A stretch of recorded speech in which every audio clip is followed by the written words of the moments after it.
দাদা, তোমাদের কষ্ট দেখলে খুব কষ্ট লাগে দাদা। দাদা, বাংলাদেশে জাহাজ ঢুকেছে তো তোমাদের সমস্যা কোথায় দাদা?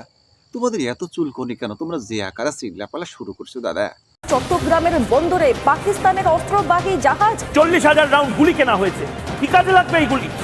কিসের জন্য এই গুলি কেনা হচ্ছে? ভারতের বিরুদ্ধে কেনা হচ্ছে।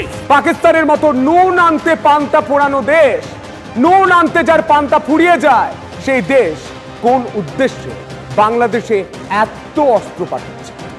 তোমাদের কি হয়েছে দাদা? আমরা ছোটখাটো একটা দেশ দাদা। দেশটা আমাদের ভালো হলেও আমাদের দাদা, খারাপ হলেও আমাদের দাদা। তো তোমরা এত চিল্লাও কেন? চট্টগ্রামে কোন জাহাজ ঢুকলো, কোন দেশের জাহাজ ঢুকলো, তোমাদের সমস্যা কোথায়? ছোটখাটো দেশ, আমরা ভাত পাই না, কাপড় পাই না, আমরা সাধারণ মানুষ। আমরা না খেয়ে থাকি, তোমাদের কাছ থেকে নিয়ে নিয়ে খাতাম। তোমরা তো দিয়া বন্ধ করে দিয়েছো। কিন্তু আমাদের কোন দেশের জাহাজ ঢুকলো, আলু নিয়ে ঢুকলো না কুমড়ো নিয়ে ঢুকলো? তো তোমাদের সমস্যা কোথায়? ভারতের মিডিয়াগুলো পাগলামি দেখলি ভাই, এগুলো মন মেজাজ খারাপ হয়ে যায় যে এদের এত চুলকনি কেন, কারণটা কি? হ্যাঁ দাদা, একটা কথা শুনে রাখো, সেটা হচ্ছে পাকিস্তান আমাদের বাপদাদাদের শত্রু হতে পারে, তারা বাপদাদাদের দুশ্মন থাকতে পারে, কিন্তু আমাদের দুশ্মন তারা এখন না। তারা মুসলমান, আমরাও মুসলমান। তারা মুসলমান, আমরাও মুসলমান। তাদের সাথে আমাদের একটু সম্পর্ক হতেই পারে, তাদের সাথে ভালো সম্পর্ক হতেই পারে। তো তারা আসতেই পারে, আমাদের বিপদে তারা সাড়া দিতেই পারে, তাকার বিপদে আমরা সাড়া দিতেই পারি। দেখো, তোমাদেরকে কিন্তু আজীবন আমরা ইলিশ খাওয়াইছি, তোমাদেরকে ইলিশ খাওয়াইছি, তোমাদের ইডা দিছি সিডা দিছি আমরা না খাইয়ে। তোমরা কি দেশো বলো?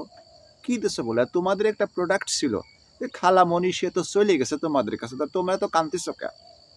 চট্টগ্রামে কোন জাহাজ ঢুকলো, হ্যাঁ মোংলা পোর্টে কোন জাহাজ ঢুকলো, তোমাদের সমস্যা কি? তোমরা পাগল হয়ে গেছো। যার বিয়ে তার খোঁজ নেই, পাড়াপড়শির ঘুম নেই কেন? তোমাদের ঘুম নষ্ট হয়েছে কোন কারণে? হ্যাঁ হ্যাঁ আগে কি মাঝে মধ্যে চুনা গোবর খাইতে আর মাঝে মধ্যে সবুজ পাতা খাইতে, এখন কি নিয়মিতই খাও? খাবার দাবার খাওয়া বন্ধ করে দিছো? হ্যাঁ এখন কি নিয়মিতই কি? হ্যাঁ হ্যাঁ ঠিকই তো করেছো, ঠিকই। কারণ হচ্ছে তোমার খালামণি তো চলে গেছে তোমাদের কাছে, মানে খালামণি চলে গেছে, এখন তোমাদের খাবার দেওয়া তো বন্ধ হয়ে গেছে, তাই না? খাবার দেওয়া তো আগের মতো পাচ্ছ না সেই সেবাটা। এই জন্য মাথা খারাপ হয়েছে। মাথা খারাপ করে কোনো কাজ নেই। পাকিস্তানের সাথে আমাদের বন্ধুত্ব হতেই পারে, দেশের স্বার্থ রক্ষার জন্য, দেশের ভালো কিছুর জন্য আমরা যার সাথে খুশি তার সাথে তার সাথে আমরা সম্পর্ক করবো। তোমাদের সমস্যা কোন জায়গা? হ্যাঁ ভারতের এই শয়তানগুলো, এদেরকে জীবনে কোনোদিনও কি স্বভাব ভালো হবে না? দেশটা বড় হতে পারে, সম্পদশালী হতে পারে, বড় কিছু হতে পারে, মনটা অনেক ছোট মন তোকার। এ সমস্ত মন ভালো করবি, আমরা দেশ ছোট হতে পারি, তোদের মতো ছোট মন মানসিকতা আমরা রাখি না।